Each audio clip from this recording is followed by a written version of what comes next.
কিশোরগঞ্জ সদর উপজেলার বৌলাই ইউনিয়নের পাট্টা গাবতলী গ্রামে বৈদ্যুতিক শর্ট সার্কিট থেকে ভয়াবহ অগ্নিকাণ্ডে ৩টি পরিবারের বসতঘর পুড়ে ছাই হয়েছে। বিস্তারিত থাকছে আলাউদ্দিন শুভর প্রতিবেদনে। স্থানীয় সূত্রে জানা যায়, রাত আনুমানিক 10টার সময় বিল্লাল মিয়ার বাড়িতে হঠাৎ বৈদ্যুতিক স্পার্ক থেকে আগুনের সূত্রপাত হয়। মুহূর্তের মধ্যে আগুন লেলিহান শিখায় পরিণত হয়ে পাশের বাড়ির শরীফুল ও মঞ্জু মিয়া এবং হাবিবুর রহমানের ঘরে ছড়িয়ে পড়ে। আগুনের তীব্রতায় ঘরের আসবাবপত্র, কাপড়চোপড়, শস্য ও গবাদি পশু দগ্ধ হয়। স্থানীয়রা আগুন নেভানোর চেষ্টা করলেও তা দ্রুত ছড়িয়ে পড়ে নিয়ন্ত্রণে আনতে ব্যর্থ হন। খবর পেয়ে কিশোরগঞ্জ ফায়ার সার্ভিসের একটি দল দ্রুত ঘটনাস্থলে পৌঁছে প্রায় 1 ঘন্টা প্রচেষ্টার পর রাত 11:30 আগুন সম্পূর্ণভাবে নিয়ন্ত্রণে আনেন। কিশোরগঞ্জ ফায়ার সার্ভিসের স্টেশন অফিসার মোহাম্মদ আব্দুল্লাহ খালিদ বলেন, প্রাথমিকভাবে ধারণা করা হচ্ছে বৈদ্যুতিক শর্ট সার্কিট থেকে আগুনের সূত্রপাত হয়েছে। খবর পেয়ে আমাদের দল দ্রুত ঘটনাস্থলে পৌঁছে আগুন নিয়ন্ত্রণে আনে।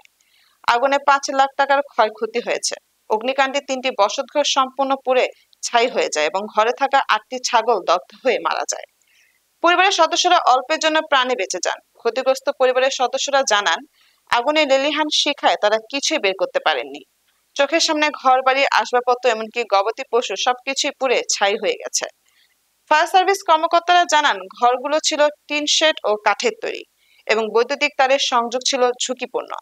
ফলে শর্ট সার্কিট থেকে আগুন দ্রুত ছড়িয়ে পড়ে।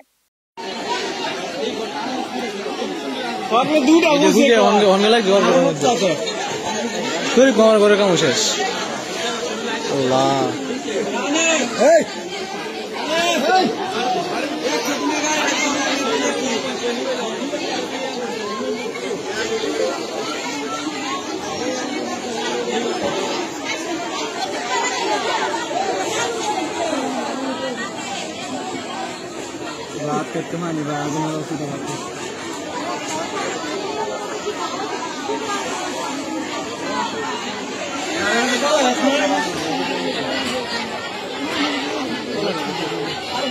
आना बड़ा है बच्चा